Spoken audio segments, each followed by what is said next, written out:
¿Cómo hablar de la Eucaristía a los hermanos separados? Vencer es fácil. Convencer es muy difícil. La nueva apologética busca convencer y no vencer al hermano.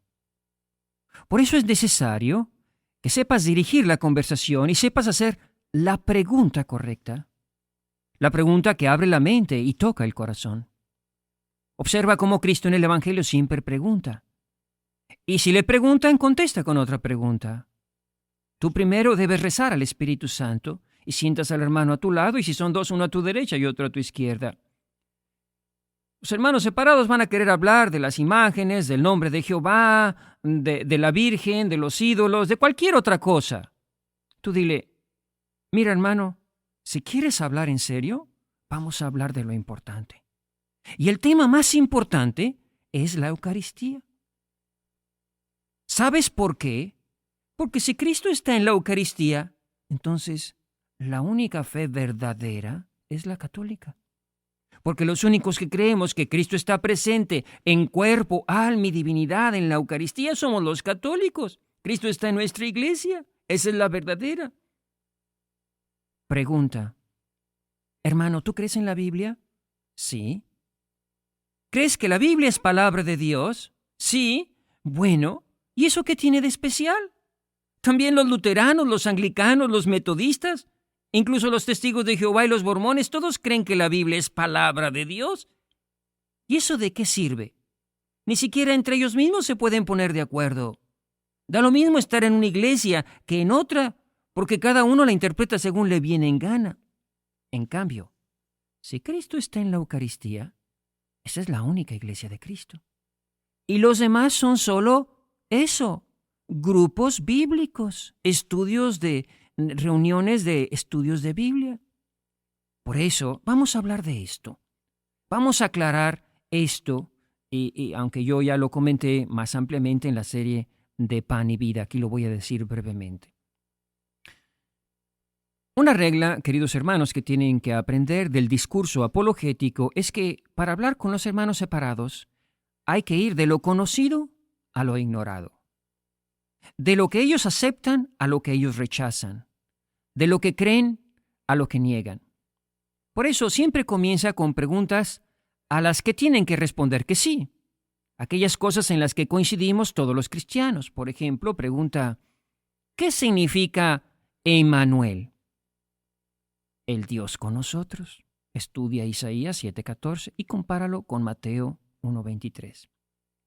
Fíjate tú, hermano, qué hermoso. Emmanuel es Dios con nosotros. Dios está aquí con nosotros, aquí, ahora, en este momento, en mi casa. Pregunta, hermano, ¿tú crees que Dios está en tu iglesia? ¿Y qué te va a responder? Que sí. ¿Y por qué crees que está en tu iglesia? Porque ahí nos reunimos a orar en su nombre y leemos la palabra de Dios. Muy bien. Pero si nosotros ahora mismo aquí en mi casa comenzamos a invocar su nombre, entonces Dios está aquí también en mi casa, ¿no es verdad? Entonces, ¿ya se salió de tu iglesia y se vino para mi casa? No. ¿Por qué no? Porque Dios está en el cielo, en la tierra y en todo lugar. Entonces, hermano, ¿tú crees que Dios está en todas partes? Sí. Entonces, ¿tú crees que Dios está presente en la Eucaristía, en cuerpo, alma y divinidad, verdad? ¡No! ¿Por qué no? Es que a mí en mi iglesia me explicaron que ese es un cuento de los católicos. No, hermano. Déjame explicarte lo que no te explican en tu iglesia. Cuando tú dijiste que Dios está en tu iglesia porque se reúnen en su nombre, tienes razón. Cuando tú dijiste que Dios está en todas partes, también tienes razón.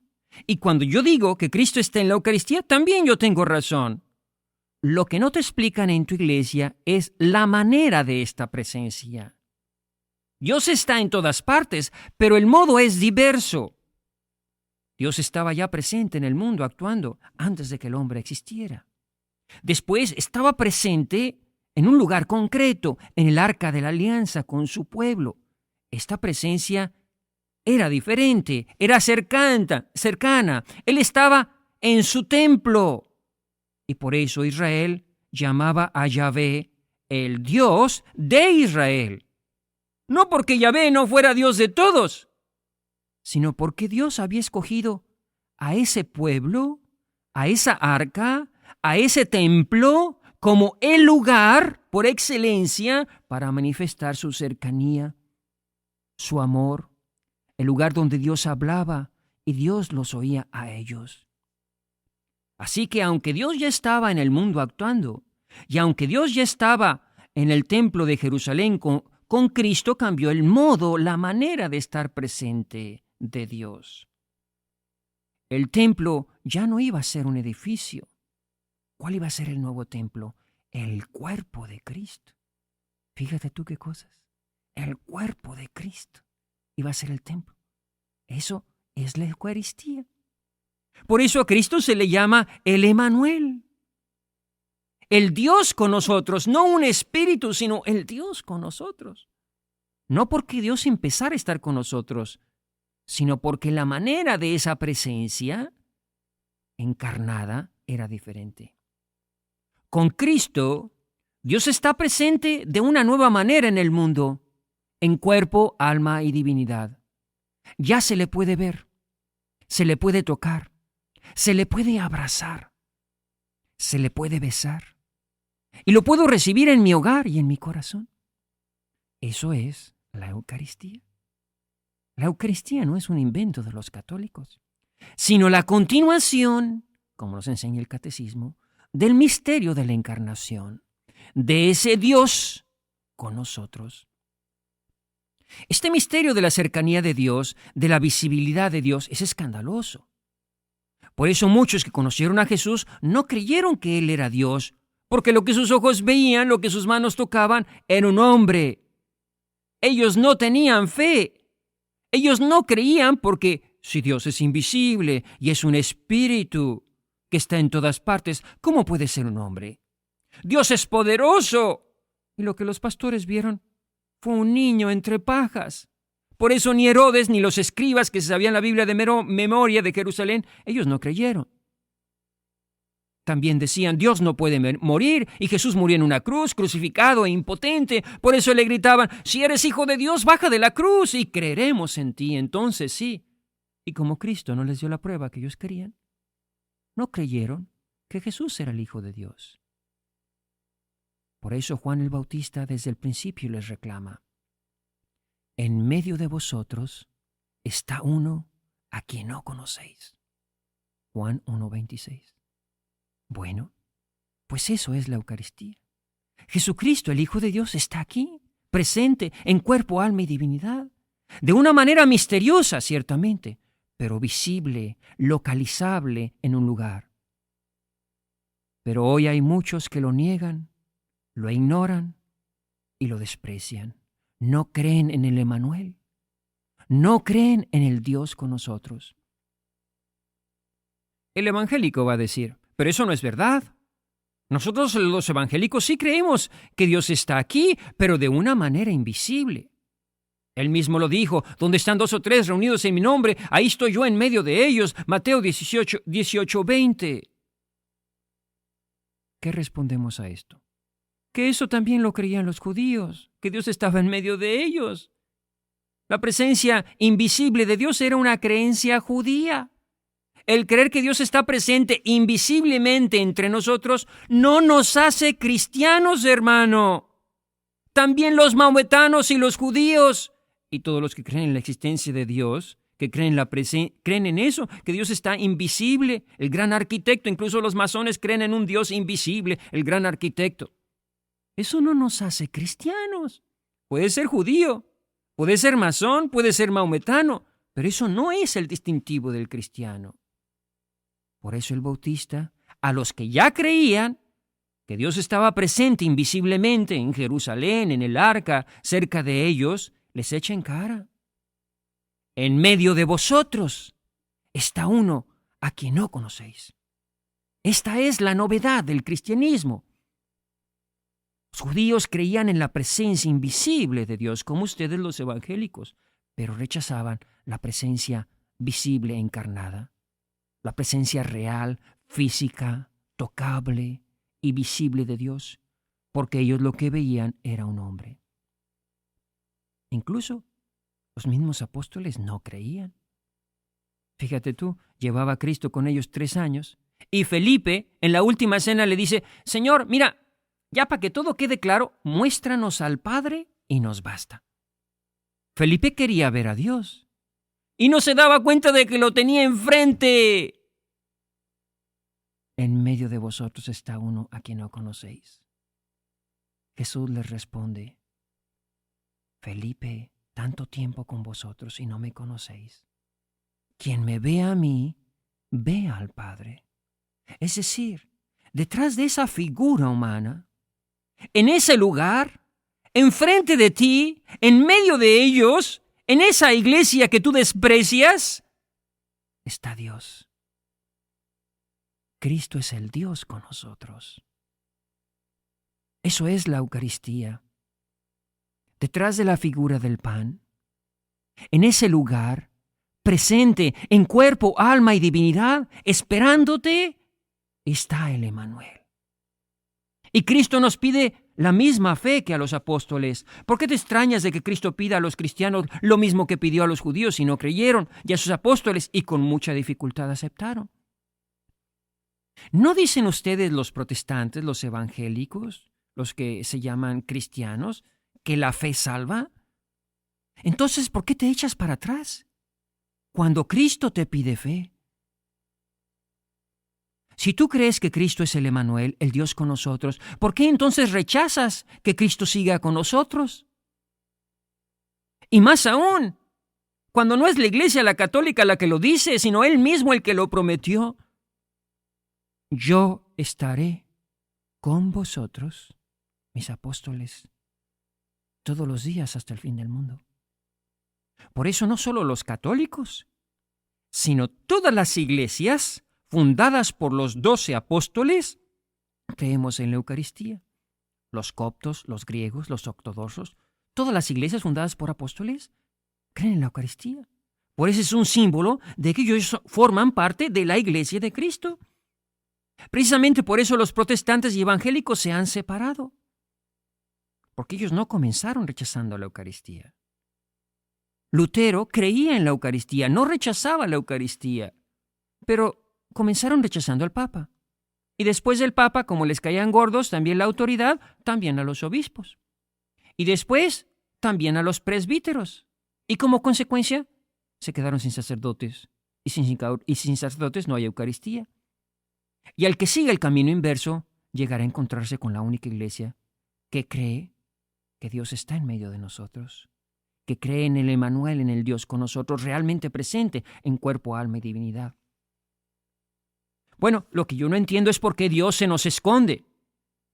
Porque si no se escondiera, nos consumiríamos como salsa ardiente, como si nos acercáramos al sol, nos quemaríamos. No puede ser eso. Dios se tiene que esconder detrás de las especies del pan y del vino, porque no resistiríamos su presencia. Pero vayamos a la historia. El primero que negó la presencia de Cristo en la Eucaristía fue Berengario de Tours. Él decía que Jesús murió, resucitó y subió al cielo. Y por tanto, si está en el cielo, sentado a la derecha del Padre, ya no puede estar aquí de manera localizable, tangible, encarnado. Los evangélicos más o menos repiten lo mismo. Pero si esto es verdad, entonces, ¿cómo surgió este culto a la Eucaristía tan difundido? ¿Cómo fue posible inventar este invento? Díganme el nombre del inventor de tan tamaño fraude que toda la cristiandad creyó por 1500 años. ¿Cómo comenzó? Afirmar cosas no es probar nada, inventos de la iglesia. ¿Alguien me quiere ayudar y preguntarle a su pastor que quién inventó el mito de la Eucaristía? El único que lo ha intentado hasta ahora es el de las publicaciones Chic. Él dice que la Eucaristía es una copia del pan de muertos de los egipcios. Pero nunca da ninguna cita de ningún historiador ni de ningún autor, porque además es una estupidez. El pan de muertos era para los muertos y se dejaba en las tumbas como alimento para el viaje de ultratumba. En cambio, la Eucaristía es el pan de los vivos. Hasta los indios de Páscuaro entienden esto. Si fuera verdad lo que Berengario decía, que Cristo murió, resucitó y se quedó en el cielo, entonces ¿no podemos ir a la iglesia y ponernos de rodillas ante ese pedacito de pan y decirle a Jesús, Señor, creo, espero, te adoro y te amo, y te pido perdón por los que no creen, no esperan, no te adoran y no te aman. ¿Eso es idolatría? ¿Cristo no está en mi iglesia?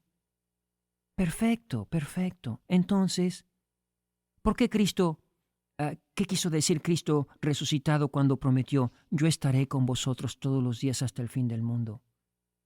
¿También es eso un cuento inventado por los católicos? ¿También ahora me vas a decir que está hablando simbólicamente? Si Cristo dice yo, significa la persona, no un símbolo, no un recuerdo, no un espíritu invisible.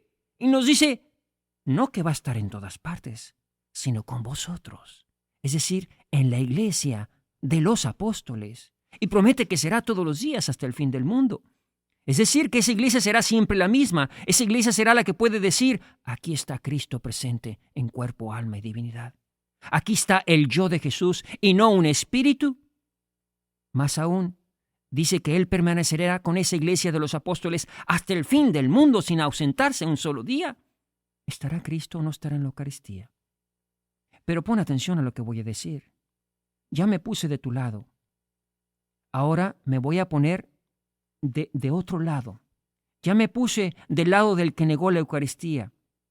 Ahora me voy a poner del lado de tu pastor, que te va a decir que todo lo que te he dicho es falso, que todo lo que yo he explicado es mentira. Perfecto, lo que dice tu pastor. Pero aquí hay que aclarar algo. Si mi explicación es falsa, si yo estoy en un error o digo mentira, que me explique este pasaje y nos dé la interpretación verdadera. Y si la explicación que él te da te convence, pues vete con él. Vámonos todos con él. Pero que no se limite a decir que lo que yo digo es falso. Que nos dé la explicación verdadera. Que dé doctrina. Que nos explique por qué Cristo prometió quedarse con nosotros y después no cumplió con su promesa, sino que se fue al cielo y nos dejó aquí en la confusión. Que nos explique qué sentido tiene la resurrección, qué sentido tiene la victoria de Cristo sobre la mentira, el engaño, el error, si nos dejó aquí con la mentira, el engaño, el error, la confusión, el pecado y la muerte. ¿De qué sirvió que Cristo resucitara si se fue a los cielos y ya se quedó? Si al final nos quedamos igual, como si no hubiera venido, como si no se hubiera quedado con nosotros, y como si no hubiera fundado una iglesia, y como si su iglesia por arte de magia o del demonio hubiera desaparecido. Yo no sé lo que pasa aquí, pero como que siento calor, como que siento que las tinieblas se están despejando, como que siento que algo se está derrumbando. Leo en Apocalipsis que se está abriendo el cielo y se dejó ver el arca de Dios, del templo, y hubo relámpagos y voces y rayos y un temblor y granizo fuerte, y entonces el cielo oscuro y tenebroso se abrió y apareció en el cielo una gran señal luminosa, una mujer vestida de sol, con la luna bajo sus pies y una corona de 12 estrellas sobre su cabeza. 2 estrellas que son los 12 apóstoles, para que todos sepan cuál es la iglesia de Cristo. Y oculto en esa arca está el Dios vivo, aunque no lo vea, como en el sagrario de mi iglesia. Esa es la mujer, esa es la Eucaristía. Que Dios te bendiga. Hombre Nuevo presentó Viva la Apologética. Para solicitar copias o información sobre otras series de la colección de Hombre Nuevo, o si desea conocer acerca de los horarios y lugares en que se transmite la programación de Hombre Nuevo, escriba a Hombre Nuevo, P.O. Box 5445, El Monte, California, 91734.